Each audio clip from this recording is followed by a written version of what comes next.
I'm sorry about that. The whole thing broke. It was on my end, by the way. Brandon, Scoop, Shane, Robert, of course, for our first show back, I have the technical difficulty issues, but we are back in business. It is good to be back with the crew. NFC and AFC West division previews. Great to have you all along. Very excited for this. We're going to let this play out really quick. Dude, I missed this song, by the way, Shane. This is so amazing. This is an awesome song. Who made it? Who made it?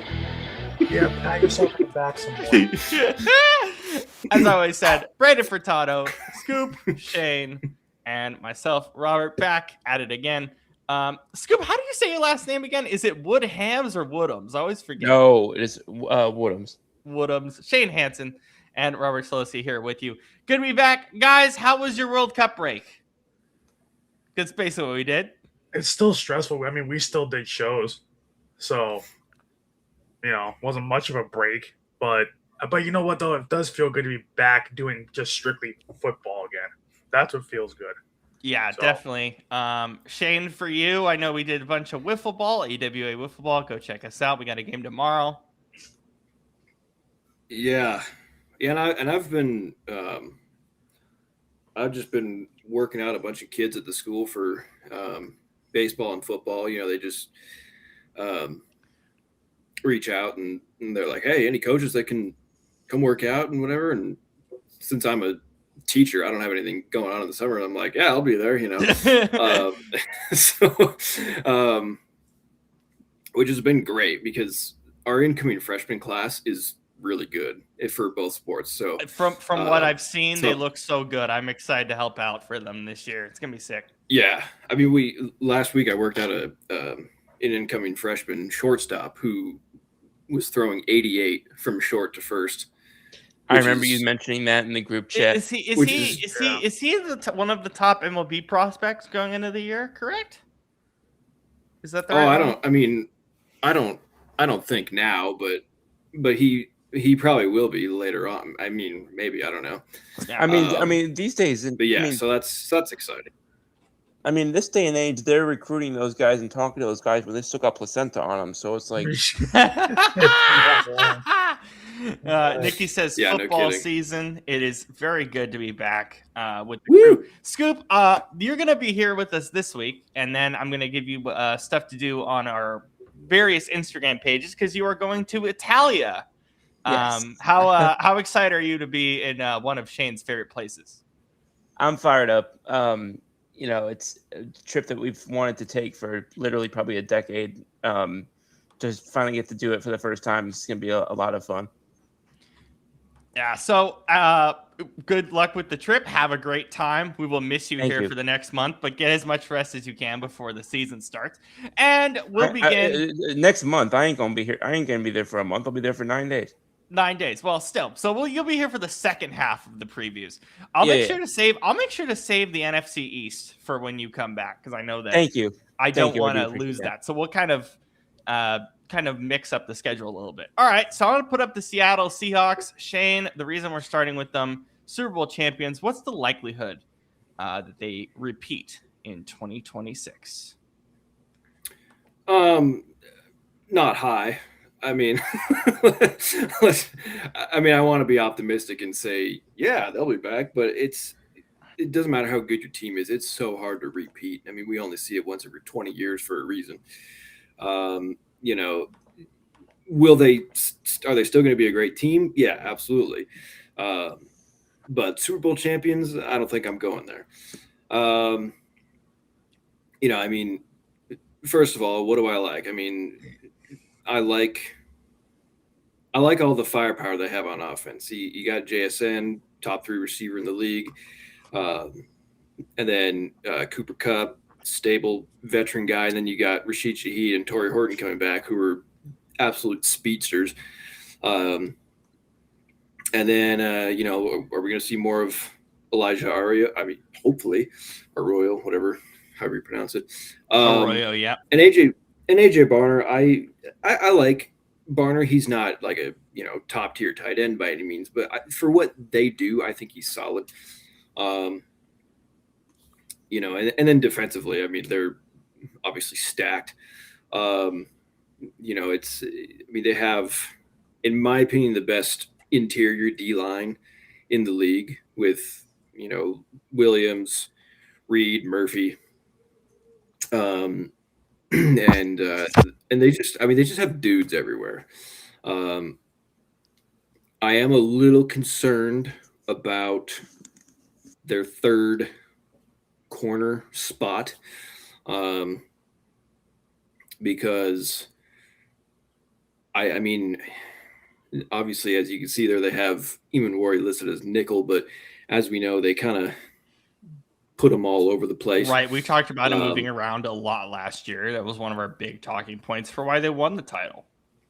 Yeah. And so, obviously Witherspoon's going to be the field side corner. Joe will be the boundary, but then there's kind of that weird, like, nickel and then strong safety, like, who's that going to be sort of thing. I think we might see kind of Bud Clark filling into that a little bit. But either way, because you lose Tariq Woolen, and then, of course, for safeties, you lose Kobe Bryant. But their front seven's looking really solid. A lot of people were freaking out about them losing Boye Mafe. He's like their fifth best pass rusher. I don't give a shit. I'll be honest. I really wasn't concerned about every piece that they lost. Even Kenneth Walker, I was like, I expected it. Whatever. Yeah. No, exactly. And I mean, Mafe was their Sam linebacker for the most part, and he wasn't even the best one. So, like, whatever. Now my concern with this team, well, it's not even a concern. It's just a question mark, shall we say, is their offensive coordinator. Obviously, they lost Clint Kubiak to the Raiders, who we'll get to shortly. And I didn't even mention they have like some of the best special teams in the league between Jason Myers and Michael Dixon, and then Shaheed as a returner. I mean, come on. But anyways, that's just a nice little cherry on top. But yeah, so with Brian, I can never remember how you pronounce his last name. Fluharty, whatever it is. I'll look it up. I apologize. I don't remember either. Yeah, I mean, I'm not saying he's going to be bad. I just don't know because he was the tight ends coach for San Francisco. That's like the biggest job he's had. So I do, however, looking at Mike McDonald and John Schneider, they're two of the most detail-oriented, methodical. Brian Fleury is what you're looking for. Fleury, yes. I know, it was something like that. I was in the ballpark. But, they're guys that are very thorough and thoughtful. So I feel like, they interviewed all these guys and they were like, yeah, he's the one. I'm like, okay, there must be a reason for that. So we'll see. Is it going to be some bumps and whatnot at the beginning? Probably, yeah. But especially since they have kind of a newer backfield setting the tone there, it'll be interesting to see. But yeah, I mean, they won 14 last year. I think this year they probably win 12.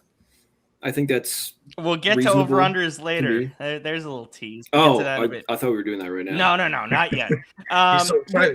Really quick, someone asked in the chat, do you guys think Tank Dell will do good on his return in week 1? I'm excited to see him, but I don't think the expectations should be very high. Yeah.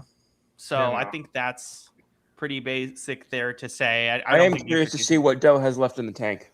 Absolutely. That's funny, but good framing there. Anything else, Brandon, Scoop, you want to add on the Seattle Seahawks? Not really. I know we'll talk about their NFC West, foes. But honestly, for me, Seattle on paper, the roster is, 99% unchanged.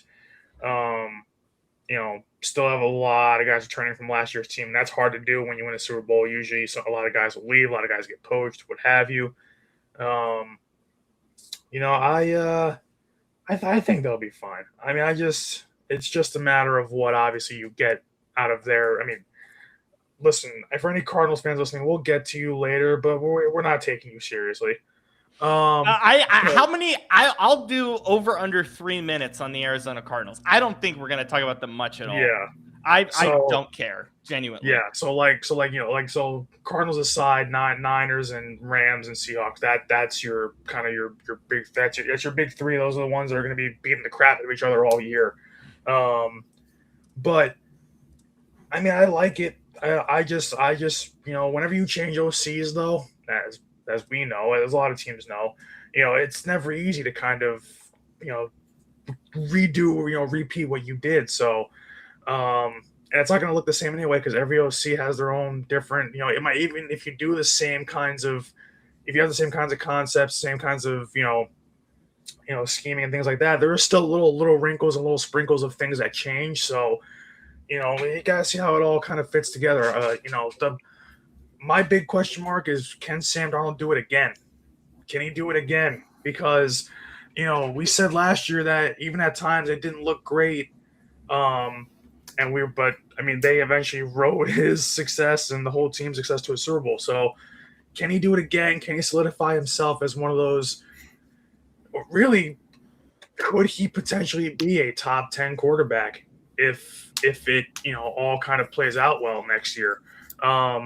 That's something to see because we kind of know roughly who the 6 through maybe the 5 through 7 are, but we don't know after that. So, there's still a 8, 9, 10 spot, that's kind of up for grabs in our quote unquote, in our own rankings in our mind. So, we'll see what another year of Sam Darnold looks like. I'm excited for that. I think I am a little scared about what that running back room is going to do because, losing Kenneth Walker, who I love, it's just a little scary to me. Even though even though health was kind of a question mark in his tenure in Seattle, he was still a very good back. Hell, he damn near, he basically won them the Super Bowl. So, I don't know how much I trust Zach Charbonnet to carry the load or Jadarian Price, especially being a rookie.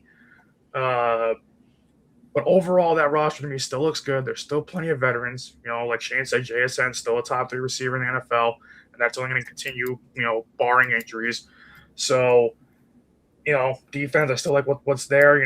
Byron Murphy, Leonard Williams, and Chenna Nwosu, Ernest Jones, Julian Love, Devon Witherspoon, Nick Emmanuel, all these different guys are phenomenal. But so I'm not really worried defensively. It's just, the question marks come from your roughly your 2 most important positions on offense. What are you getting from another year of Sam Darnold, and what are you getting out of your running back room? If you can kind of answer those 2 questions early on, you'll be okay. So yeah, Scoop. Any last things to add here?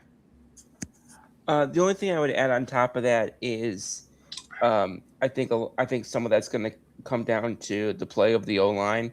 Yep. I think that it's kind of hard to talk about the function of the running game and the key pieces on your offense and not kind of look at some of what they have up front there. I think in an organization that has always prided itself, that still doesn't sound right to me, even though I know it is, on being very formidable up the front, being very formidable in the trenches. I think it's going to be difficult to see them going to where they want to go and where they expect to go if not only Charles Cross, but guys like Sundell, Zabo, Lucas, and then on the interior, guys like Bradford. If those guys are Bradford, no, don't mention Bradford in front of Shane. He's gonna go on a tirade. I feel like the guard they drafted will probably be the starting right guard by the end of the year. Okay. I would imagine so. Yeah. I forget his name. Either way, though, I mean, Cross and Zabel on the left side are fantastic. Yeah. And then Lucas on that right tackle is good. I mean, he's not great, but he's fine. Like, he does the job. It's more so, Sundell and Bradford that I have concerns about. Sundell was okay last year. You talking about Bo Stevens? I think that might, what is Iowa State or Iowa, something Yes, like that. Iowa. Bo Stevens. Iowa. Yeah, Yep. yeah. Yeah. And their O-line was pretty solid. Yeah, but that's Yeah, I mean, that's Iowa in a Iowa- nutshell. I mean, yeah, Iowa's like Yeah. the perfect place for, the trenches or tight ends, just big dudes. Mm-hmm. Yeah, I mean, look at that. 6'5", 315, come on. Anyways. Corn Corn fed. Yeah, no. Corn-fed. Here's the Here's thing, the though. same thing. Yeah. Here's the thing, though, guys. I've been watching a lot of all 22 footage this offseason. And when I watch all 22, I really pay attention to the guys in the trenches most of all, because you can't see them as well on the live broadcast when it's on the side. Yeah, the broadcast feed doesn't do a good job of it at all. Which it's Yeah. not intended to. You're not supposed to focus on it on broadcast feed. Right. And I have to say, Anthony Bradford, he is a terrible pass blocker. I mean, he just is. Like, he's bottom 5 guard in the league for that. However, run blocking, he's actually pretty good. That's a turn. I will say. Wow. Okay. All right. I was surprised. Like, I went back and watched several of their games this year, and like he straight up pancakes dude. Is that going to be your X Factor player, Shane? Are you going to take Bradford? Oh no! The X Factor player is Nicky Minori. All right, makes sense. But Makes sense. Makes sense. Because I mean, he's the Swiss Army knife of that defense, and kind of I mean, dude is everywhere, and he's like a parasite you can't get rid of, and I say that in a good way. It's the first time I've ever heard the word parasite used in a positive way. Really? That's surprising. Scoop, who are you taking for X Factor for this club? So I was looking at the fact, pardon me. I was looking at the fact that they obviously talked about Sam Darnold, talked about kind of the importance of the complexity of the offensive side of the ball, and I don't know what his role is really going to look like on offense, especially to start the season. But I feel like, especially because I thought that they drafted him a little higher than I expected him to go. I have Jadarian Price at this spot. Good choice. Good choice. Brandon. I was gonna go running back. I was gonna say Charbonnet. I almost want to say that the running back room as a whole is the X factor, because I think that's completely fair. Yeah. Just because, I mean, Sam Darnold doesn't have a great touchdown interception ratio, and even though he threw for 4,000 yards, he threw 25 touchdowns, but he threw 14 interceptions.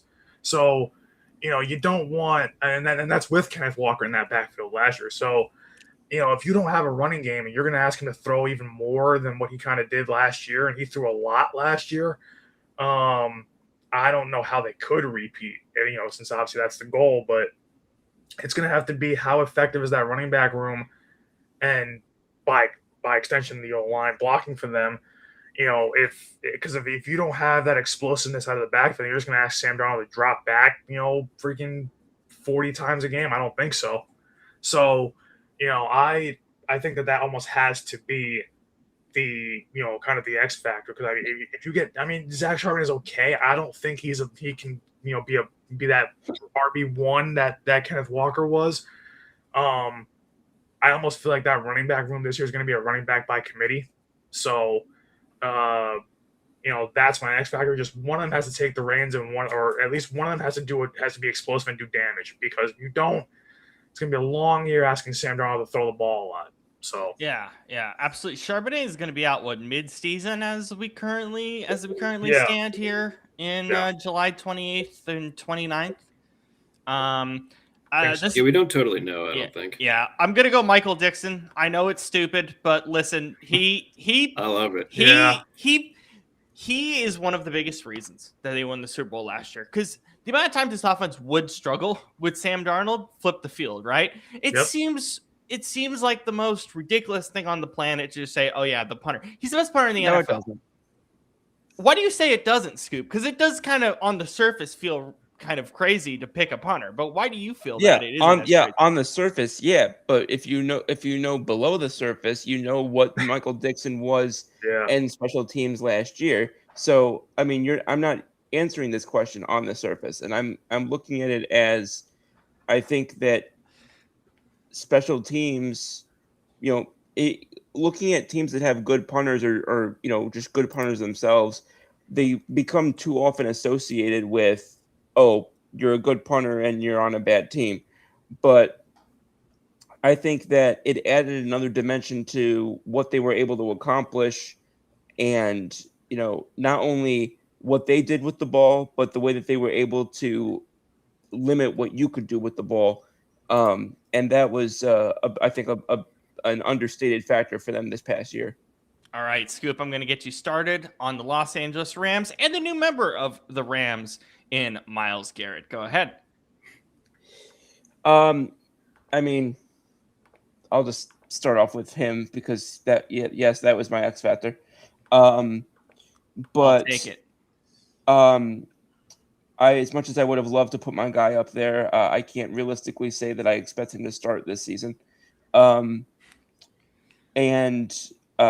think that just because that he really is the definition of an X factor. We don't know. We assume that Myles Garrett's going to be what Myles Garrett is, and has been his entire career, which is one of the greatest defensive players I've ever seen. But it's a lot better competition in a lot of ways than he's faced at times. It's a different defense than he's been used to. There's just a lot of things that have changed. Anytime sometimes I think we just assume that, because this guy is great, he'll fit anywhere. And that very well may be true. But I've seen at times it be even more difficult for the elite of elite players to adjust going to a new team or a new, whatever, just because there's so many complexities to it, and there's so much change, not only from scheme, but coaching and, personnel and all of that. And Myles Garrett rode out with Cleveland last year after his original trade request. So yeah, I'm looking forward to watching him go up this year against Brissett, against Sam Darnold, and against Brock Purdy. I think he's going to have a lot of interesting matchups that I'm looking forward to watching. Yep. Seahawks over under really quickly. My apologies, is at 10.5 currently. Shane said over. I'm going to go over as well, but barely. Over. Brandon says over. Scoop. Over. Please repeat the number. It got lost in the signal. No worries. 10.5 for the Seattle Seahawks. 10.5. I'm going to say under. Wow. All right. Wow. Okay.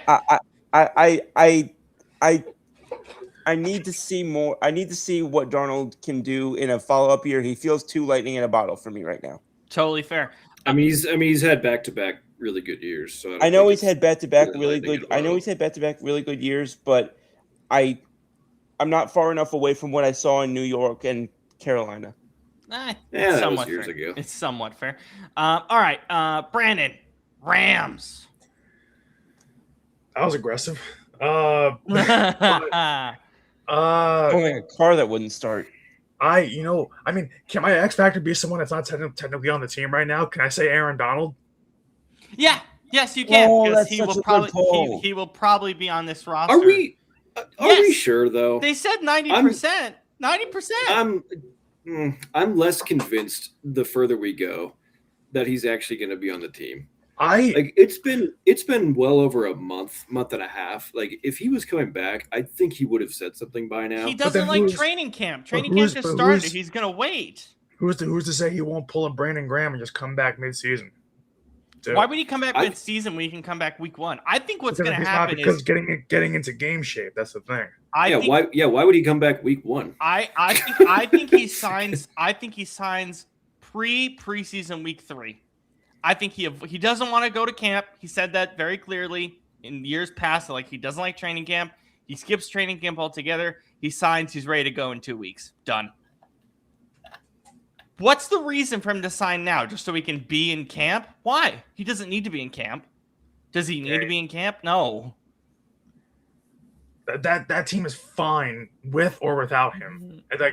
But if that team gets both Donald and Garrett on the same defensive line, then just hand them the ring. I wouldn't say that. Look, the NFL is much bigger than two I wouldn't players. say that, but there are matchups that I can see in the NFC Championship that include them, where I'm thinking to myself, there's going to be like 1 touchdown max scored in that game. Yeah, Shane, you had something to add to that. Here's the problem. Even if Aaron does come back, are we really sure he's going to be that big of a contributor? May I add to that, though? Does it matter if he's that big of a contributor when you look at Nate Lamb, Brian Young, Fisk, and obviously Myles Garrett? Because he's still going to take up a ton of room. Even if he's a decoy, that's still one more guy you have to respect. I would also say we're not sure of that, and that's the whole reason why he came up during the X Factor conversation. Yeah. But the thing is, like, he's been out of the game for 3 years. Has it been that long? My goodness. Yes, it has. It's been a while. It has. And he's he's 35 now. Like,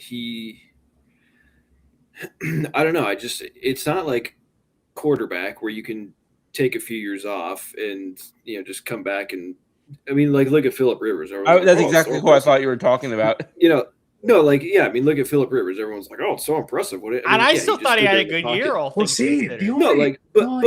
But he just stood there in the pocket and threw the ball to him. You can do that at any age. Defensive line, especially interior defensive line, is hard. That's physical. You're trying to go up against guys that are 330 pounds as they toss you around. That's the thing, though. If there's anybody that can do it, it's Aaron Donald. Yeah. I agree. But I'm just saying, it's like, have we ever seen anybody do anything even close to that? I don't know. But I would also say we've never seen anybody do anything close to what Aaron Donald did. That too. True. Yeah.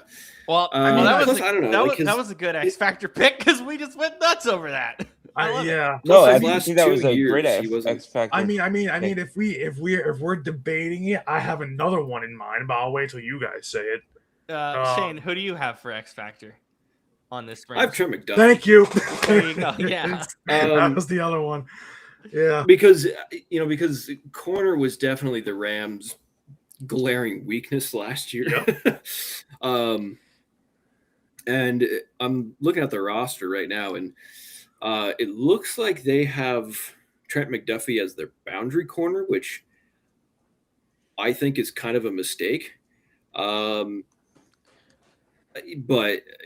I could be wrong. He's a Husky, so obviously I want him to succeed. But yeah, and then it looks like they have Jalen Watson on the other side. I would flip that personally, but maybe they will. I don't know. Or maybe they see something I don't. Either way, I look at their schedule, the pieces they've added, and could possibly add. I guess we're not doing over under now, are we? You want me to tell you what it is? Yeah, sure. You can do it. 11.5, my friends. Over. I'll give him 14 wins. I'll give him 13. Assuming everyone stays mostly healthy. I said 13 too with Rob. What was the number? 11.5? 11.5. They won 12 last year, and the roster was worse. So I'll say slight over. I think 12. Okay, that's fair. This is also going to be stupid. Whatever. Matthew Stafford's arm and his back. Still scared. Still very nervous about it. That's part of. I'm not. That's part of why I didn't say 13 or 14. I'm still nervous. Here's the thing, about though. But guys, this same thing happened last year. Oh, his arm was shot. And he won was back, MVP. and he threw 48 touchdowns. Guys, Like, who gives a shit? It's a He's chronic fine. injury. It's a chronic injury, and he's a year older now. It can mess up any time. And You by the also- way, I don't want Ty Simpson starting in week 6 because Well, they you have also to. you also Sorry, have to think Scoop. about Yeah, I don't because want- I don't want them to about start him this because too. they have to. Yeah. Look, you also think about this too. Like, how many quarterbacks do you know in their career threw a touchdown pass with a broken shoulder, like Matt Stafford did in Detroit? Like, Matt Stafford's probably one of the toughest quarterbacks in NFL history. I don't care that he's that hurt when he won an MVP on a basically a broken back last year. So I mean, guys, all it takes, is just some Percocets at halftime. I mean, seriously, Oh my that's God. these guys all do We're that. playing blitz the league, baby. Just Shane, shoot 'em up please- with everything. Shane, can you clip that? That was ridiculous. I wasn't expecting that. What? It's true. It's not for. And at the high school my level God. where I coach, instead of Percocets, they all just take 4 Advil at halftime. Perk know. Stafford, baby. Perk Stafford for the win.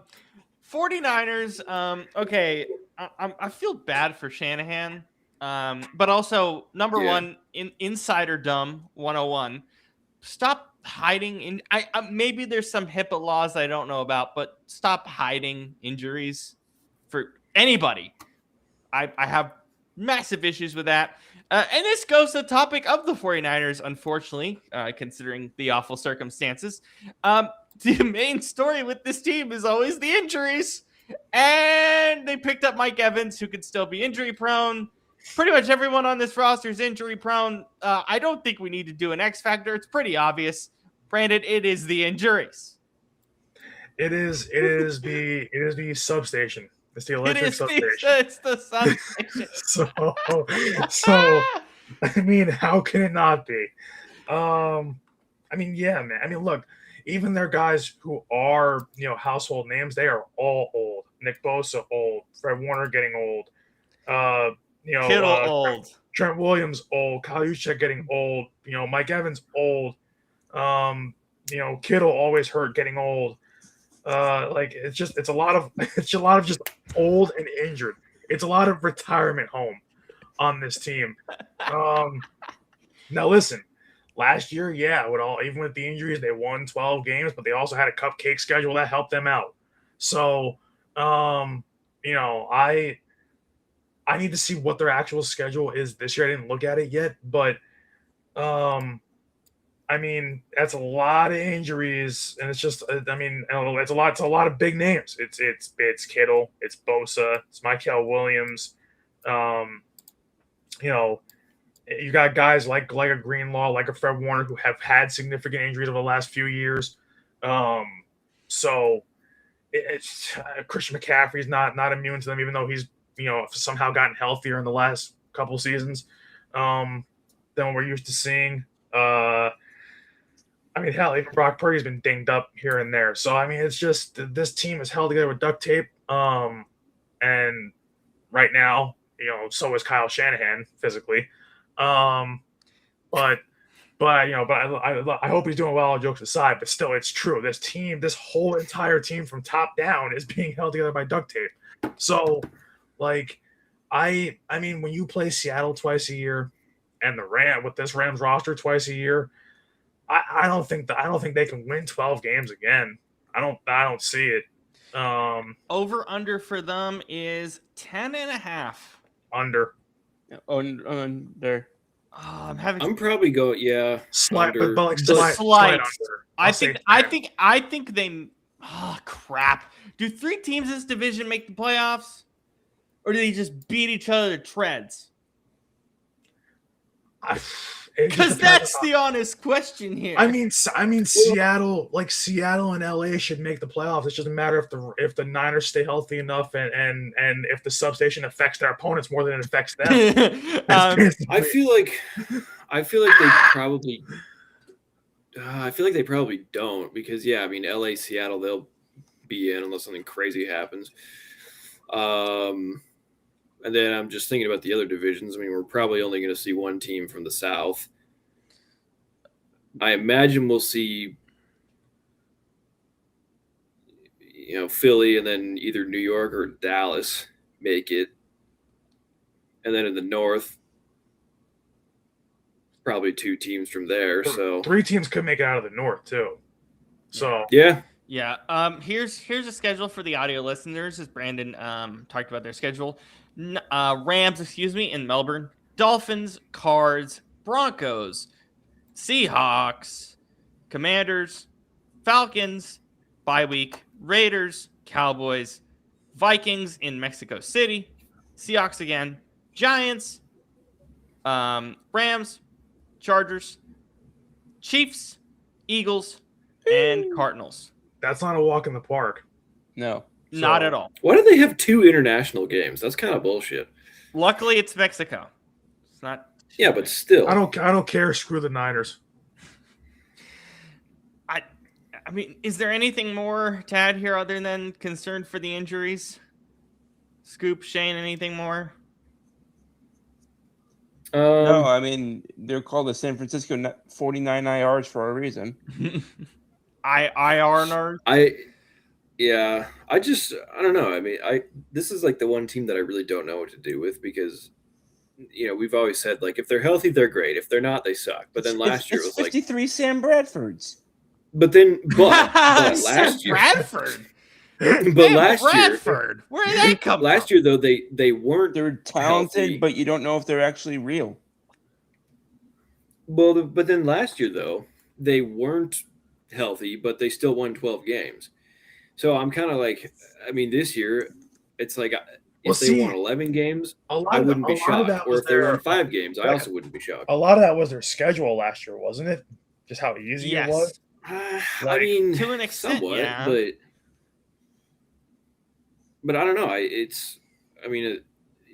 I think, well, first of all, having Robert Saleh definitely helped. Yeah. Because, Yeah. I mean, that dude's a top 5 defensive mind in the league.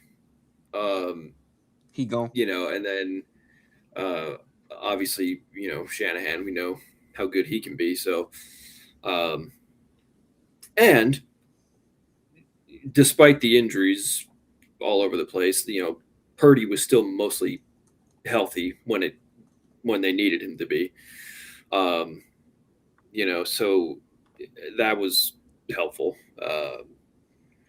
But yeah, I don't know. I mean, for now, I'll just kind of go in between and say they'll win like 9. But yeah, I mean, this is a team where like they could win 11 and I'd be like, yeah, it makes sense. Or they could win 5 and I'd go, yeah, okay. It's just, yeah, I don't know. The Cardinals. Oh, God. I don't even want to look at this roster. It's rough. I don't really care, in all honesty. Props to Jacoby Brissett. It took you long enough, but he got $15.3 million when he was slated to make 4.88. So respect to him. I don't even think he wins the job. Honestly, he missed too much time. I think it's Gardner. I think Gardner wins the job. I think we see Carson Beck by mid-season. Maybe a bit of Keaton Slovis if he even makes the roster. I'm very excited about Jeremiah Love, but know this, fantasy players, Tyler Allgeier's back there, so you're not going to get the touchdowns you want. And that's all I care to say, guys. Defense is whatever. There's some fun players in here. I got nothing more. This team, over-under is 4.5. I will comfortably take the under. Under. So will I. Well, you know why under makes a lot of sense too. If you go back the last 8 years, because in the last 8 years, Arizona's finished the last in the division 5 times here. And each of those 5 times, 2018, 3 wins, 2019, 5 wins, 2022, 4 wins, 2023, 4 wins, last year 3 wins. So, and I would argue most of those years they had a quarterback I trusted more than any of these. Exactly. Yeah. So yeah. I'm very curious about what the job looks like. I mean, I wouldn't be surprised. This is how bad I think the quarterback room is. I think Carson Beck could start week 1. There, I said it. Oh, Jesus. And I would hate it, but do we really like any of the other options, Shane? I mean, of all those 3, he'd be my 3rd choice, personally. That's fair. The talent is there, kind of, for him, but he's another guy who I watched some all 22s of him at Miami last year, and his decision making is awful. He cannot read coverages to save his life. So I'm just not again. And Nikki said his ego is terrible. Right too. I bad. agree with Nikki. His ego is terrible. Yeah, that too. This team is such a mess. I feel bad, but I almost just want to put the rookie out there. But at the same time, it's like, sorry guys, I'm not even going to put up the depth chart. No. I don't care. I'm not going to put up. There's nothing interesting about this team. Nothing. I do think they're. I mean, they do have Trey McBride, who I think is probably the best tight end in the NFL right now. He starts a game of turning it off. Nikki doesn't want to watch any of Carson back in 2026. Can I ask a question? Yes. Nikki, why would you have had the Cardinals on in the first place? Yeah, do you watch Red Zone like me, where I watch early games? Yeah. But I mean, I really like Trey McBride. I think their offensive line is better than we give them credit for. And I like their secondary. I think their secondary is really pretty good. So, I mean, it's not like they have nothing. It's just, the quarterback spot is a massive question mark, to put it nicely. And, as far as, I mean, everyone's talking about Jeremiah Love. It's like, okay, well, you already had 2 good backs. So getting another back with your 3rd overall pick seems strange to me. But he is officially the highest paid running back in the NFL, and he hasn't played a snap yet. So there you go. God, I'm not even gonna bother saying it because I already crashed out about this when it first happened. Scoop, you're not happy about that, clearly. No. Yeah, that's a joke. I wasn't happy about the over-under is. The over-under is 5 or 4.5. You said 4.5. Yeah. I'll give him the over and give him 5. Just wow. I feel bad. Jesus, because you feel bad. No. I do. All jokes aside, I do genuinely see them winning 5, but no more. All right. Let's. Josh Sweat, come home. Come back. Come home. I'm surprised it hasn't happened yet. Oh my God! All right, Denver Broncos. Scoop. Wait. Hang on. Were we not doing do you want to do X factors for this stupid team? Well, I had one. That's why I wasn't sure. Right, Trey McBride and nothing else. Yeah, it is only Trey McBride. My pick was Nick Rallis, Who? defensive coordinator. Oh, I didn't even know who that was. I don't know. I don't keep track of the Brandon, Cardinals defensive I don't know how you coordinators. don't know who it is. He was literally our former linebacker coach. Okay, so why is that X factor? Do you think I keep track of who our linebacker coach is? I know who our DC OC. I knew who our secondary coach was, and I knew our head coach. Every other quality control coach, whatever that bullshit is, I don't care about that. Do you feel like he's gonna make a big impact with them? I feel Nikki, it's because know thy enemy. Know thy enemy, and it's the Cardinals? You serious? You know I don't like Cardinals should be the least of your concerns out there in Philly. I'm not concerned about them. I just don't like them. But anyway, it was Nick Rallis for 2 reasons. One, so they brought in a new head coach in Mike LaFleur, who was not their first choice. He's an offensive minded coach. So Nick Rallis is going to have an additional level of influence over that, overseeing the defensive side of the ball, which, as you just mentioned, there's pieces to like back there, which is going to help which is going to play a crucial role as to how much is going to be left on the offense to accomplish. And then the fact that he was also not only in that position, but that he was retained from before, it's not typical. It's not all that common, at least from what I've seen in the last few years, for new head coaches to roll over, guys on that side of the ball. So there are a couple different reasons why I chose him. All right, we did go over in the time of the Cardinals, but whatever. They're going to have a rough year anyway. Denver Broncos. Scoop, since you won't be here for the next couple of weeks, I'll get you started on the Broncos. Sounds good to me. Are you having me go right into X Factor, or what do you have me do here? Do whatever you want to do. If you want to start with X Factor, go for it. Okay, well, I mean, anybody who watched the postseason knows that they were probably a Bo Nix injury away from. I was going to say the same. Yeah. Yep. That's basically it. So it's basically, and I'm not going to say my X Factor choice is Bo Nix being upright, but there's just elements of, they've got, I think Jalen Wardle is a pretty reasonable pick because he's kind of the main new piece on offense, as well as just that chemistry that, what's the chemistry going to be like between him and Bo Nix? I assume that it's going to, mesh at some point, but sometimes those things don't go the way that they seem like they should on paper. But it's kind of hard to pick anybody else as the X Factor for this team because they didn't do anything. Yeah, they didn't really make a lot of changes. They didn't really lose a lot of people. Yeah, brought the whole group back. So it's basically, can Bo Nix not die or Jalen Waddle? Yeah. Brandon, I know you're excited about Bo here going into a new year. Shane? No, I just reading Nicole's comment. They should have won the Super Bowl. Sorry, Robert. Honestly, they should have. They probably would have. No, I don't think they would have beat the Seahawks or the Rams in the Super Bowl. I think they would have got their ass kicked by both of them.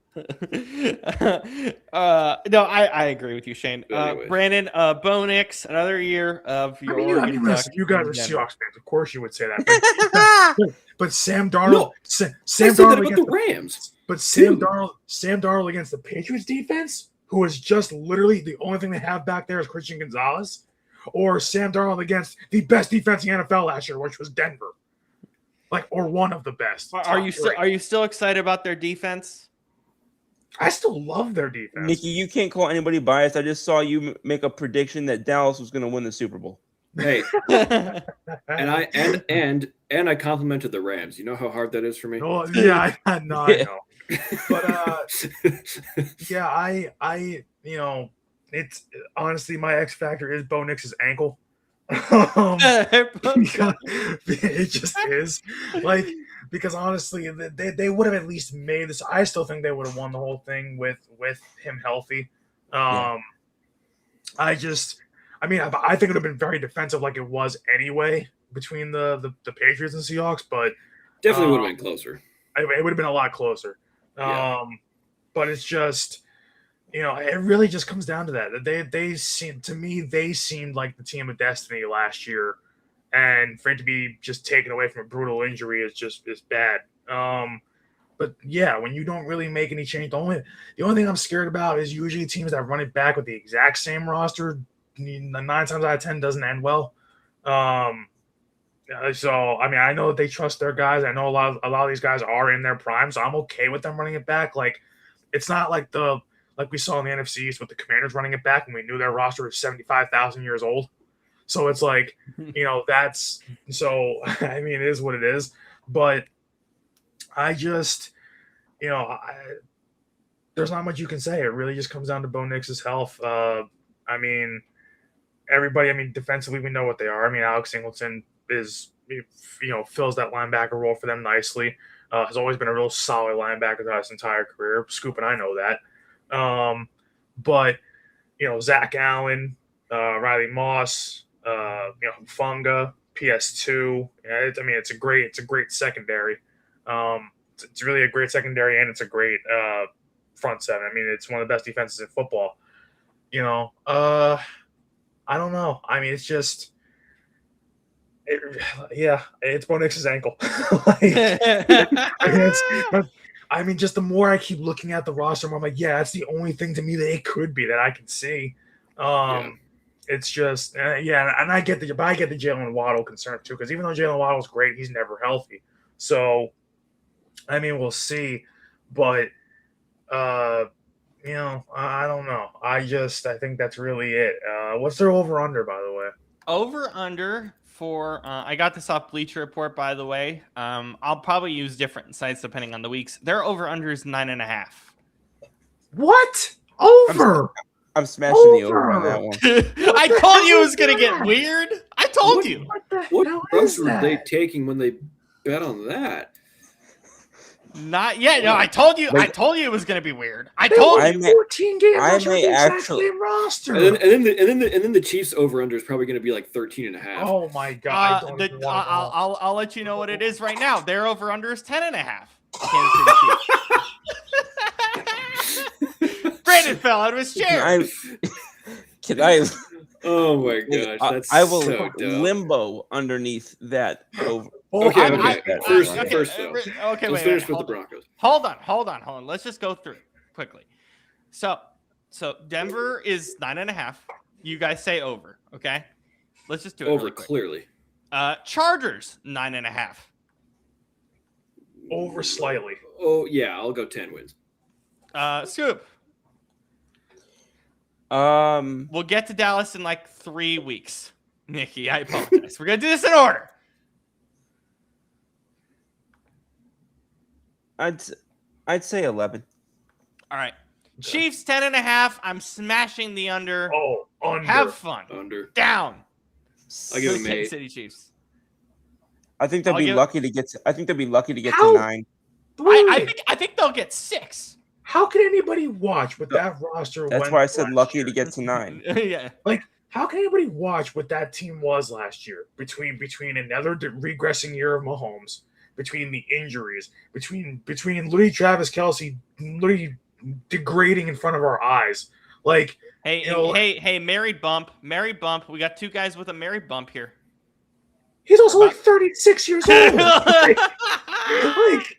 like, come on. Everybody knows that he's regressing. And Chris Jones too is regressing slightly, not as much as Kelce, but and then the Raiders are at 5.5. What? Over. I'm going under still. I'm going under slightly though.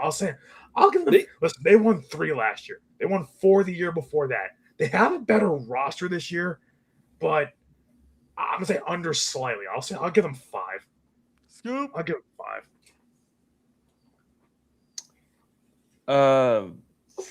Raiders 5.5. I'm still not over that Chiefs over. That's ridiculous. Holy hell, that's ridiculous. Raiders. You said it was 5.5. Yes. I'll go slightly over. I'll say 6, 7. Oh Jesus! All right. Not what I meant. Jesus. Yeah, Robert, stop being a 12-year-old. Where do you see 9.5 for Denver when they ask Bleacher Report, not me. I would give Vegas like 7.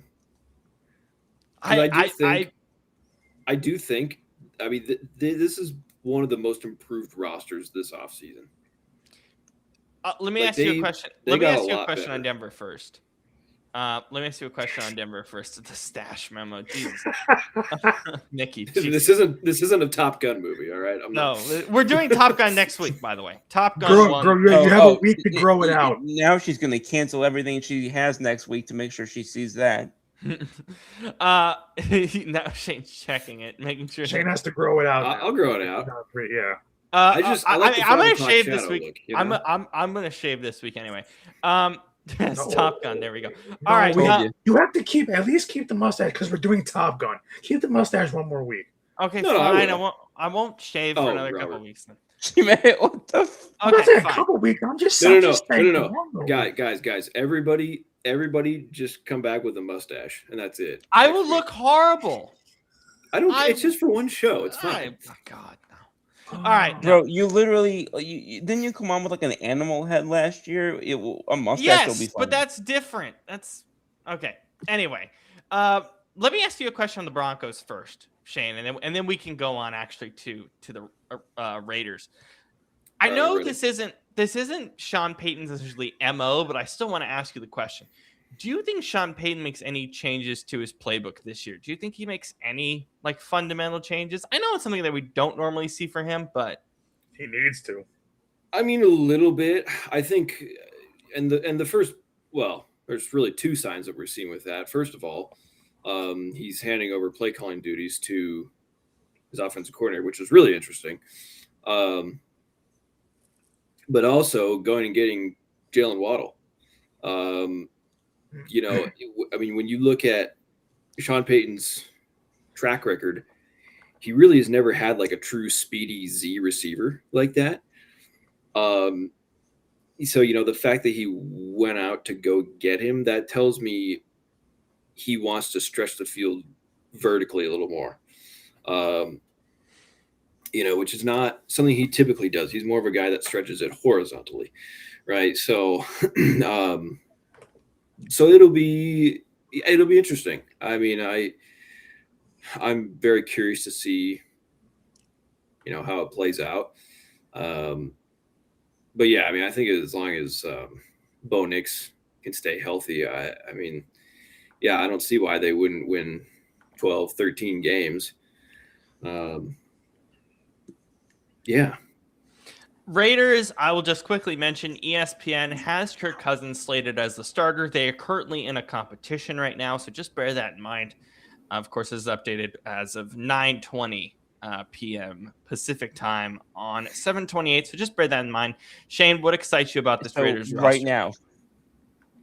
I know, but just if people are watching this in a few weeks, I just want to make that Okay. clear that they're in a competition, but this is what ESPN has. What excites you about this Raiders roster, Shane? I mean, first of all, Brock Bowers is a stud. Yes. And, you know, looking at this offensive line, this is really not a bad unit. You get Tyler Lindenbaum. He's one of the probably top 3 centers in the league right now. Colton Miller. You know, I think now, especially with Clint Kubiak being the offensive play caller, you know, we know how he likes to run the ball, and unlike Pete Carroll, he can actually run the ball in a creative way. So, you know, I think with that in combination with the improved offensive line, we're going to start seeing the Ashton Genty that we thought we would.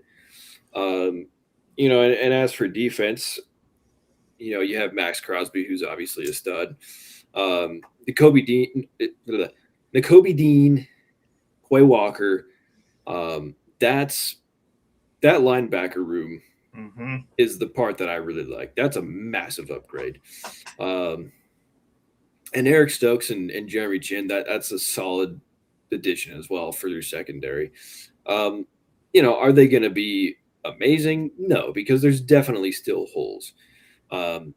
You know, outside of Max Crosby, I'm really not a huge fan of this defensive line.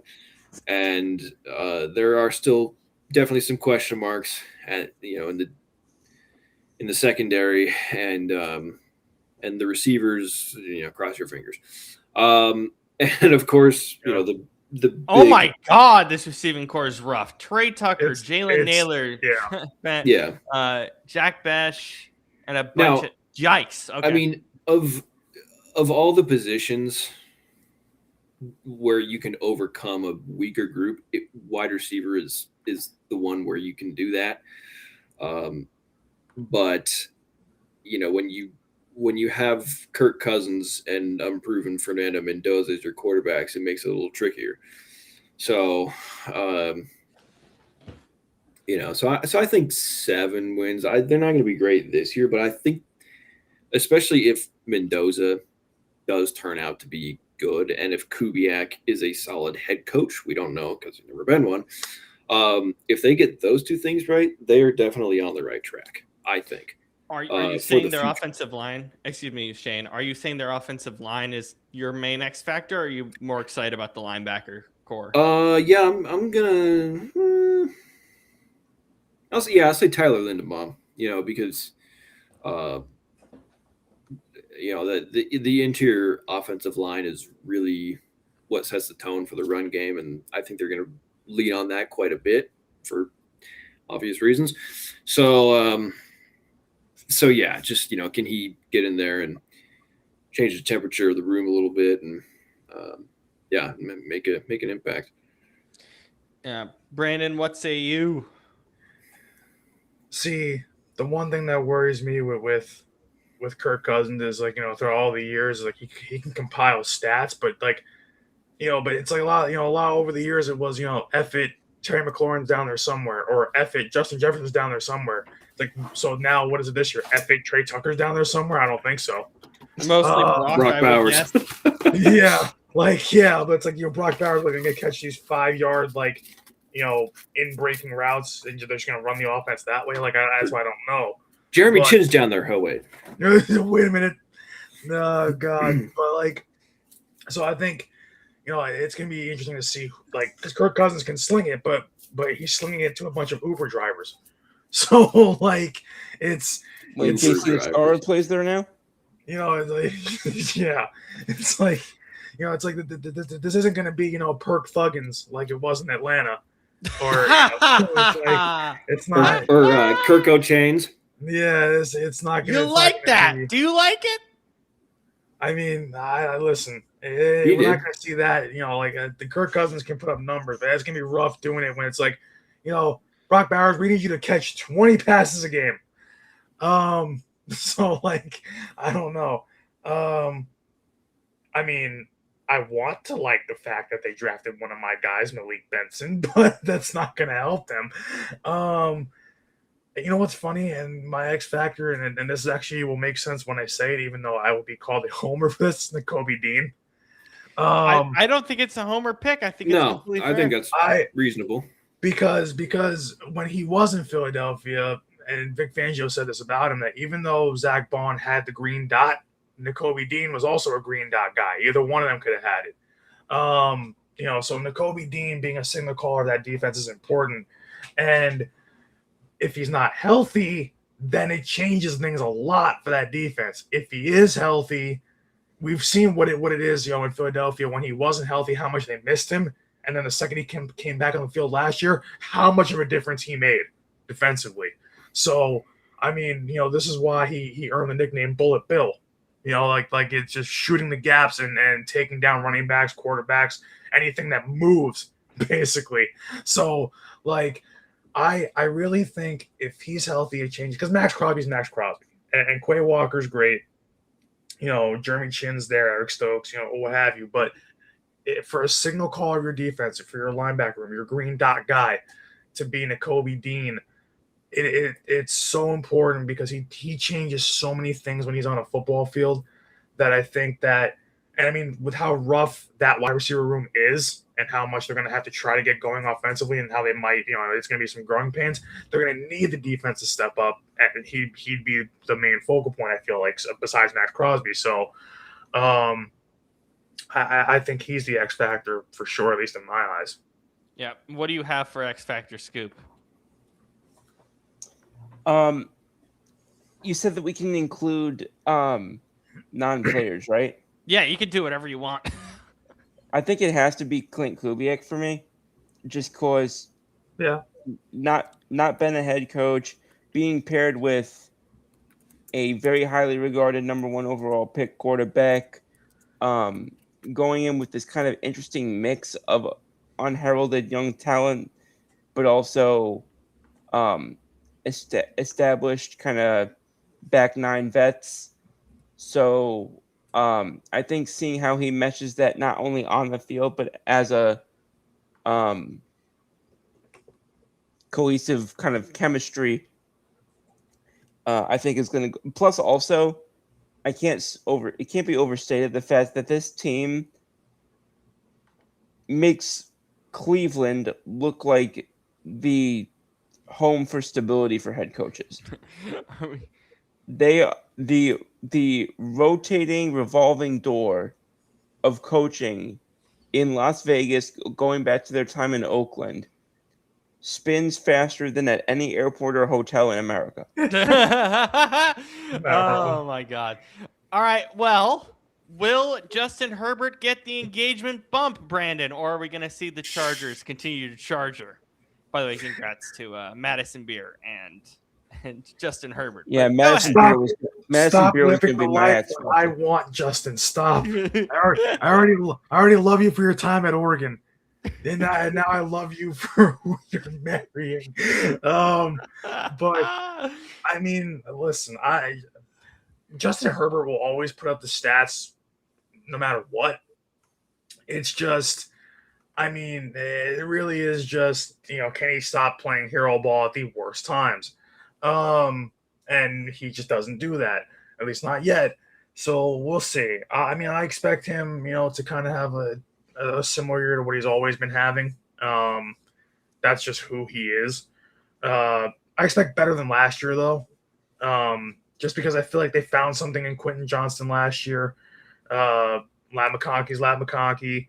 Arande Gadsden was a great rookie last year. Now they actually have David Njoku. I forgot about that. So don't sleep on him. So, I mean, honestly, their tight end room looks really good when you think about those three tight ends. Arande Gadsden, David Njoku, and Charlie Kohler.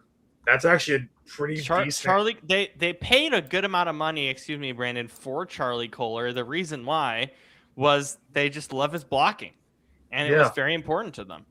And also, if you know anything about Jim Harbaugh, that's what he predicates his offense on. There's a lot of running, run heavy, like a lot of blocking. So, having Tyler Biadasz now can't be understated. I mean, he's important. I think that Joel, hopefully he's healthy. Honestly, their defense to me, I think is this is going to be a real interesting kind of year defensively. I think for them. I mean, they're just getting older. I mean, Khalil Mack older, Denzel Perryman older, Derwin James older. I don't know. I want to like what they've got, but they have a real kind of mix of some younger guys and some really older ones. And I'm like, I still expect their defense to be good because it's a Jim Harbaugh defense. It's guys that are, there's a couple guys here that are obviously, Pro Bowlers every year, all pros every year. So it still should be a decent defense, I think, overall. I forgot about Dalvin Thompson too, but and Tui Pelotu, but I think that it's tough to kind of pinpoint where they're gonna be, just because it's just, I don't think they made any real big wholesale changes to put them over the top to compete with to compete with Denver, really. Because we said basically Denver is just Bo Nix's ankle away from making and possibly winning a Super Bowl, where it's like the Chargers just feel like, this kind of feels like the roster that they run every year for the last 4 years. So it's interesting to kind of try to pinpoint them here, but honestly, I'll say this. I think my X factor for them, and it's just a health thing, is that because when he's out of the lineup, they really struggle to do anything. And we already know how bad their offensive line is. But Joel, I think it's important that he stays healthy. I mean, it's really tough when you look at him from a because when he's in there, it doesn't make their whole offensive line better, but it makes it a whole hell of a lot better. He played all 16 games his rookie season, but last year he only played 6 games, and we saw how, pretty much without him, they were god-awful. That offensive line was god-awful. So, I think overall, Joe Alt is the one that makes the biggest difference for me offensively, because you're getting out of Herbert, more or less you're getting out of Hampton and Vidal. Lab McConkey is McConkey. Quentin Johnston is getting better, but it's just Quentin Johnston. He's going to be their wide receiver too. Their tight end room is pretty good. I do like their tight end room a lot. I mean, really, you could pick anybody across that offensive line, honestly, with how bad they were. Because Rashawn Slater also missing time last year didn't help. So it's really tough. I think really one of those guys for me. But I think Joe Alt more so because Joe Alt's just the guy, the higher touted, was a higher touted prospect coming out of college, was supposed to be their, part of their, rebuilding their offensive line. And if he can't stay healthy, then it's not going to take them very far. So Joe Alt to me, that's basically my X factor. Everybody else is basically there from the last couple seasons. So Joe Alt to me is my guy. I'm gonna go Q. Gonna go Quentin Johnston. He needs to catch the football. When he catches the football, and we saw it for a few weeks last season, when he does catch the football, he can be very, very good. The problem is he just needs to do it on a more consistent basis. Shane, who's your X factor for this group?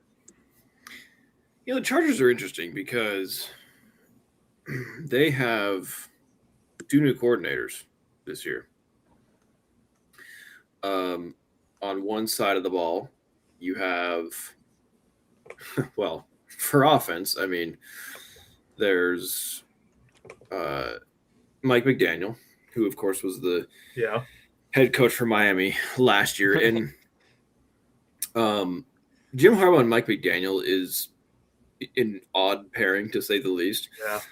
Yeah. I mean, I think their personalities go together pretty well, but they're, as far as their offensive identities, I mean, Harbaugh is a, physical downhill running game, big, tough offensive line, just controlling the clock, limiting mistakes. Whereas McDaniels has always been, tons of motion, making space, just blazing speed. It's in a lot of I guess timing based plays and concepts. And so, I mean, those philosophies can go together, but there's going to have to be some compromise. So it's just they got to marry the two somehow, basically. Yeah. Right. And is it going to be a situation where Jim Harbaugh is just going to give up on his offensive identity that he's had for 15 years and say, "Yep, just go do whatever you want," or is he going to tell Mike McDonald, "Hey," or Mike McDaniel, this is this is what we're going to do, whether you like it or not. And then he just kind of has to roll with it. Yeah, that's a good point. Are you going Mike McDaniel for X Factor, though, because of that? No. Because I thought about that. Because the bigger issue that I see here is the defensive coordinator they lost, Jesse Minter. Yeah. Yes. Who, earlier I was talking about Robert Saleh, and I said he's a top 5 defensive mind in the NFL. That list is Saleh, Mike McDonald, D'Amico Ryans. Who was the fifth guy? I don't know. It'll come to me. I can't think at the moment. And then Jesse Minter. So, losing him is big. And to me, it feels a little like it kind of reminds me of when the Ravens lost Mike McDonald. And the next year, the defense was still good, but they definitely took a massive step down. And that defense was far more talented than this one is. So, I think really this year, this defense is probably going to be kind of middle of the road, whereas last year they were borderline top 5. So, I can't even remember their new defensive coordinator's name, but he's my guy this year. Because this is, like Brandon said, I mean, this is essentially the same roster they've had for 3 years. So we know what they're all capable of. But yeah, I mean, at the end of the day, I'm still going to give them 10 wins probably because I mean, the Harbaughs, they have winning seasons. That's just what they do every year. So it's that is accurate. All right, Scoop, what do you got for X Factor there? I told myself going into this that I wouldn't choose the quarterback for any of these, but I just choose don't the know married man. Then I just don't know how to make it. I just don't know how to not make it Justin Herbert. And it has nothing to do with Madison Beer. It has to do with the fact that, as I've said repeatedly, I just don't trust this guy in big moments as far as I could throw him. Or as far as he could throw it. Haha. Good one. Chargers DC is Chris O'Leary. He is the new one replacing Jesse. Oh, yeah. Continue, Scoop. I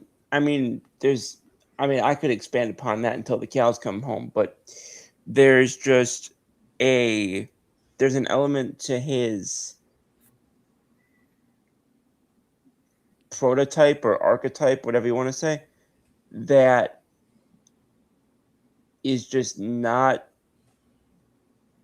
meshing in big moments. And whatever you want to say, where people compare him to either Josh Allen or Brett Favre or whatever. The fact is, he's put up some of the worst big game numbers of any quarterback in the past decade. And until I see that trend do a reversal to some degree, I'm not buying what they've been trying to sell me for the last 6 years on, oh, this guy's got the best arm talent, or this guy's got the best, is the best, pure quarterback in the NFL. Like these narratives they're trying to sell on him being the sort of gold standard. To me, my gold standard is winning in January. I haven't really heard a lot of people say that about Herbert, though. I've heard them. I've definitely heard it. Because, the national conversation I see around him is like, it's, for the AFC, you have like Allen, Burrow, Mahomes, and then underneath, and Lamar Jackson, then underneath them, then it's like, okay, Herbert and these I think that's what I've been seeing lately. I think the first few years of his career, yeah. I still see people putting Herbert like as their 5th best quarterback in the NFL, and I'm like, that's ridiculous. That's a bit too far in my book.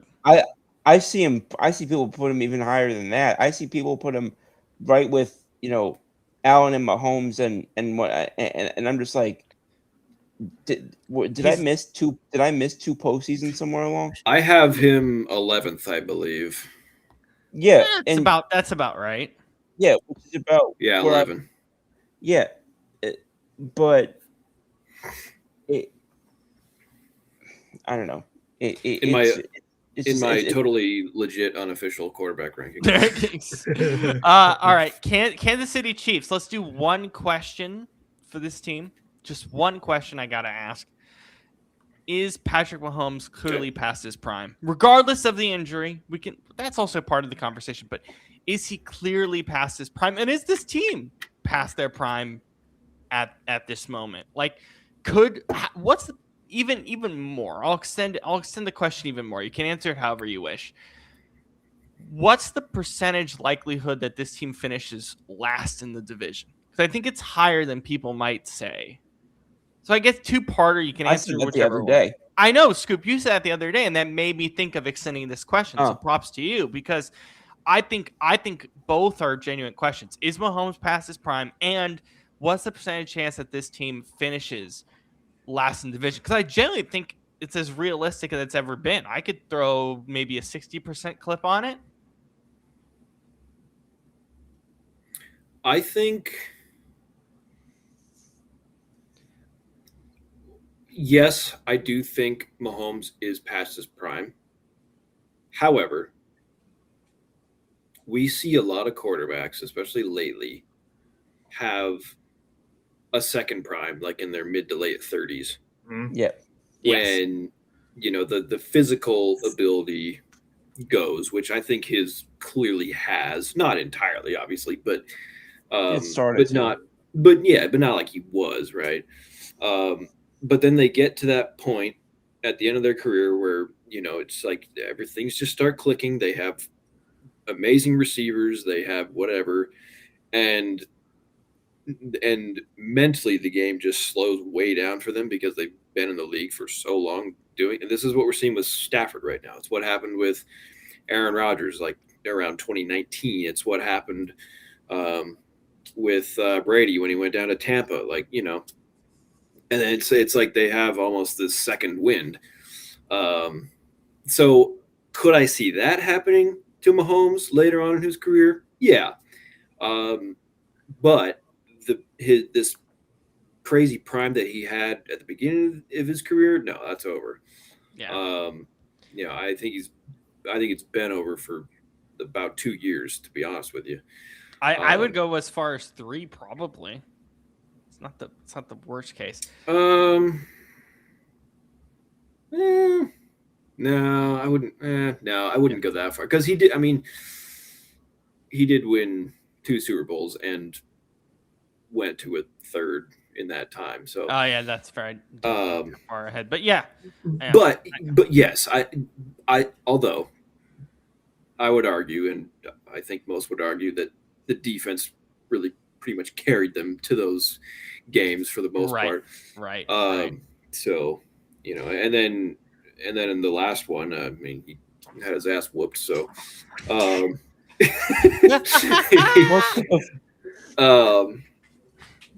but anyways, yeah. And then do they finish last in the division? I don't think so. But I mean, they could. You never know.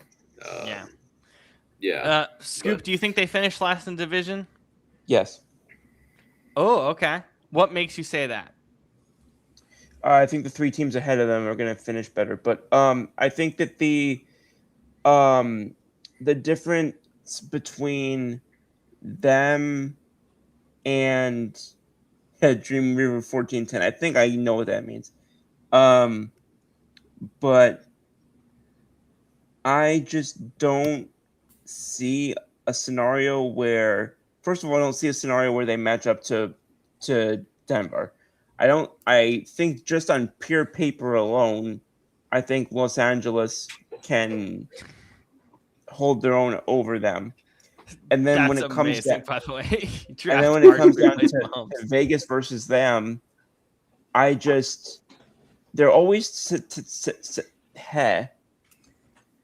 tends to be those games where you're gonna just, whether it's your quarterback making a play or your defense making a play or your coach, out coaching in one capacity. Obviously, on a coaching side, I'm still taking Andy Reid. But in any of the other elements of it, I think that, do I really think that even if I'll go head to head, do I really think that the Chiefs are going to go 2-0 against the Raiders? I don't. They struggle to every year. When you watch Chiefs Raiders games, like, everybody always goes crazy over the Chiefs, and they always end up winning those games like 14-10. Like, those are they're always great pretty games. Close. Yeah, and that was with a fully healthy Mahomes, better than nondescript offensive weaponry. Like, it's not what they have right now. Yeah, Scoop, who's your X factor for Kansas City? Excuse me. So I went a couple different directions on this. I've actually changed this answer a couple times.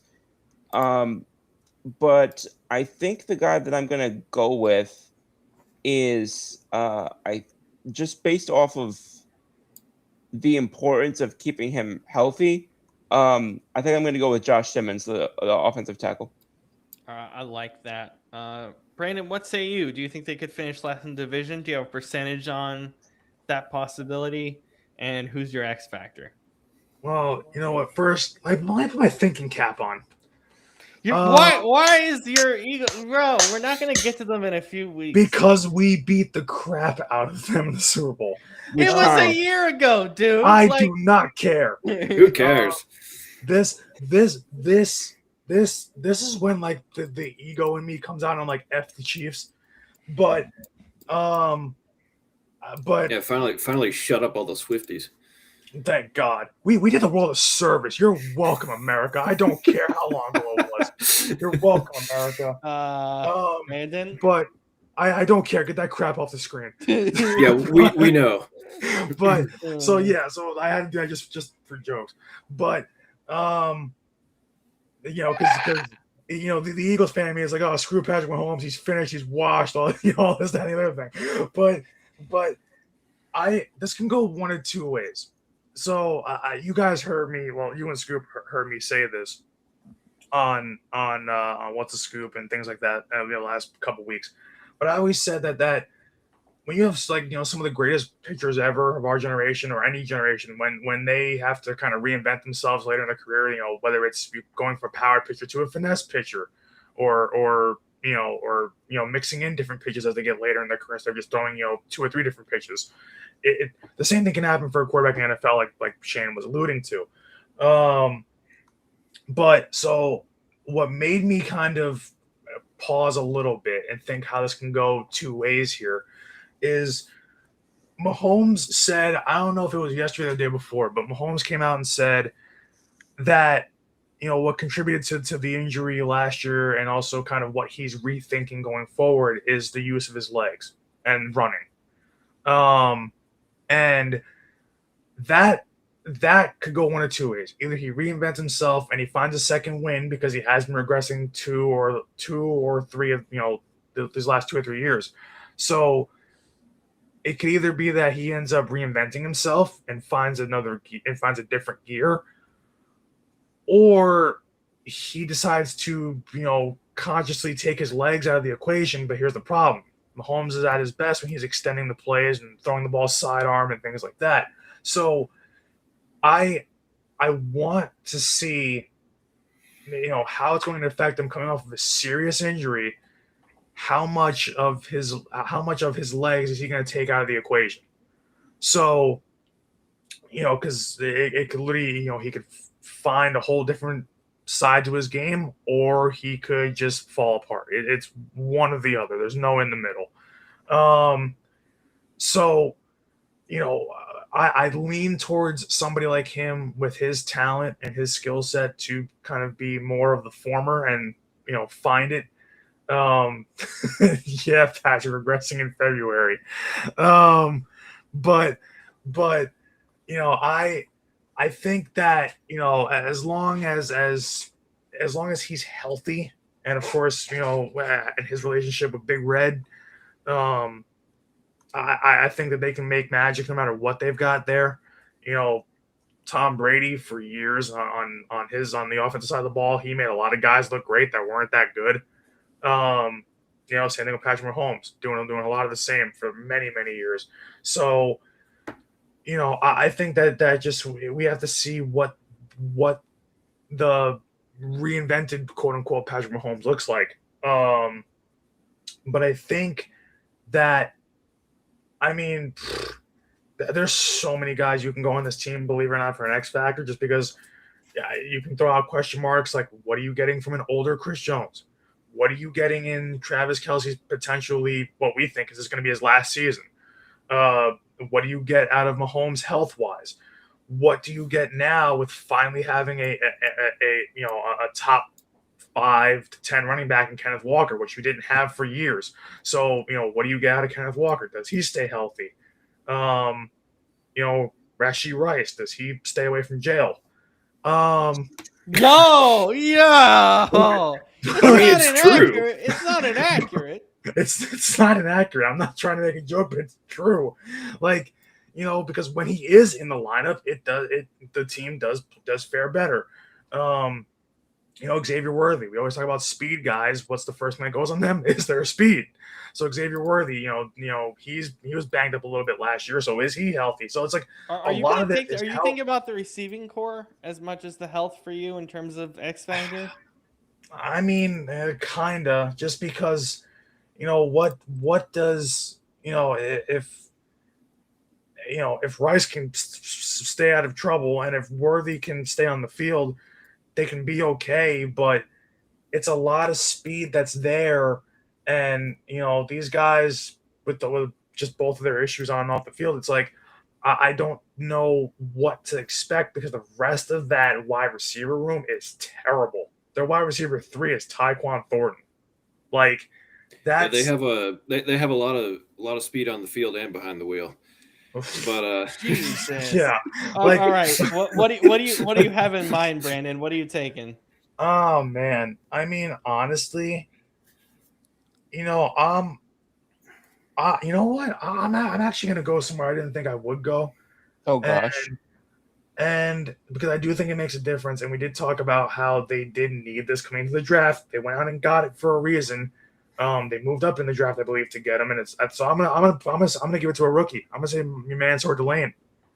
Yeah, it's a great choice. Because Same. I just think that, you know, given what they've lost over the last few years in their secondary, and Excuse me. obviously losing, you know, Trent McDuffie is a big blow to their secondary.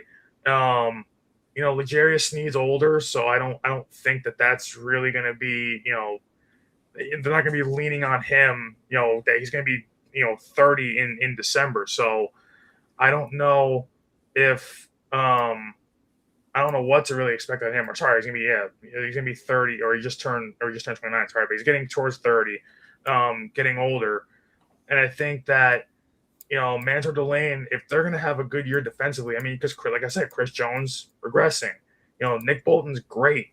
Karlaftis is kind of up and down, a little inconsistent. When you look past just those two guys on this defense, there's nothing to really like here defensively. Yeah. So Mansour Delane has to be that guy. I feel like that has to kind of, you know, listen, they went in the draft, wanted him, got him, and, you know, we said how bad they did need a corner after losing Trent McDuffie. So I think that he's kind of going to have to be that guy that steps up. So, you know what? I feel comfortable taking him as my X factor. So the core group asked Scoop, "What's with the '70s mustache?" Shane, you also said Delane, and also I'll leave this question for Patrick for you. Does Walker play the whole year? probably not. That's a I mean, if I had to bet money on it, because he was. Here's the thing. Last year was his first fully healthy season. And I think a large part of that is because he was splitting carries with Charbonnet pretty much 50-50. And because he finally had a competent offensive line. You know, obviously Creed Humphrey and Trey Smith are fantastic. They're center and right guard in Kansas City. But the rest of that offensive line is atrocious. I mean, I'm just not going to beat around the bush. So, yeah, I mean, you know, and they're, I don't think that's going to be like a split carry situation. I think they're going to just expect him to carry most of the load. And especially since I don't think they're going to get much out of their passing game this year. So, yeah, I don't know. I don't love it for them, or for him, I guess. Yeah. On Delane, yeah. because he's your X factor as well. Yeah, I mean, you know, especially because defensively, you know, they lost their top two corners, so that's a big hole to fill, obviously. You know, and I look at, look at this team as a whole. Like, I feel like they are still just kind of riding on the trio of Mahomes, Kelsey, and Chris Jones. yeah. And, you know, 5 years ago, that was a fantastic trio. I mean, they were all, you know, number one at their positions in the league pretty much, right? So, but now that's not really the case. You know, Mahomes hasn't been good the last 2 years. Kelsey really has not. And Chris Jones is still decent, but, you know, not what he was. So, you know, I think they're just slowly going to have to kind of build a new identity here. And I don't know what that is exactly, but yeah, overall, I mean, I think I'll probably give them 8 wins. You know, they won 6 last year. That was, you know, without Mahomes for a few. And I do feel like, I I do feel like last year was slightly fluky for them. I think they probably should have won more than 6, but still, I don't see them doing a whole lot better. So, Yeah, and Patrick was asking if you coach high school football. Yes, he does. yes, I coach mostly safeties, but I've helped with quarterbacks from time to as well. All right. Dear Yeah. God. He's known to dabble. All right. What? So, Not Shane. you, the freaking comment. Yeah. Oh my God. All right. Brandon, Shane, question for you guys. What do you want to do? North or South next week? North Division or South Division? South, since it's garbage, get it out of the way quicker. Yeah, I was gonna say, please spare us. I don't. That's We got to yeah. build up, you know. Yeah. All right. Sure. We'll do the South. Scoop, have a great trip. Thank you. For Shane. Send and us Brandon. pictures. Yes. Send us photos. Bear Division, NFC West for sure. Yeah, NFC West oh, they're for both sure. good though. Best drafted safety this year. Last question, Shane. Ooh. Who'd you like? Can't remember his name, but I really like the kid from Oregon. Dylan Thieneman. Yes, thank you. I was gonna say you could have just asked me. I know. Yeah. It's my guy. Yeah, I really like Caleb Downs too, though. I think they're Yeah. both gonna be. I think they're both gonna be solid. But he's a Cowboy, so screw him. They're very different safeties, though. I mean, Yeah. they're completely different skill sets. So I'm really excited to watch both of them. Oh my God. Anyway, yeah. So I guess we're gonna do the crappy division next. We're gonna do South, North, and then East to finish it off. Since we want. Also, Patrick, lately I've been craving Hawaiian food. I've been getting it like once a week. It's a problem. well, didn't you do like smoothies for a while? Now you're craving Hawaiian food. Oh, I'm still doing that too. Yeah, no, it's yeah. My wallet's not happy. This guy's getting like $20 smoothies. Or how much are the smoothies? I'm spending about $20 a week on smoothies and another $30 on Hawaiian food every week. It's summer. Hawaiian. He's bulking and not cutting. This is insane. Yeah, pretty much. Hey man, Hawaiian's it's a very underrated cuisine. I love Hawaiian food. Do you guys want to talk about the human refrigerator real quick? Who, Walter Perry? What are you talking about? No, Yeah. Or not Walter Perry. no, yeah. Yeah. The fridge, right? That was- yeah. No. Where human? I gotta find it now. Is this from an episode of My 600-Pound Life? No, I can't find it right now. Anyway, if you look online, so somebody I think in Asia made like a human refrigerator where you can like jump in, and I'm in Patrick. We could figure that out. It'd be funny. Oh, But yeah, hell yes. Actually, they're- Patrick, I think I might be in I was gonna say Hawaii Shane will during the be Super Bowl this year. there. Because my mom's Yeah, birthday is we'll be my there. mom's birthday is around the same time, and she's like, "I want to go there for my birthday," and I was like, "Really? Okay, yeah, sure." yeah, so like they made like I think it was in Asia or Japan or something. They made like a giant human fridge that you can walk into and cool off. So yeah. See, but when you say that, You phrased that very wrong. See, like, when you say that, I'm thinking of like the obvious human centipede. That's Like, what I'm I thinking was of, like, thinking horror too. movie.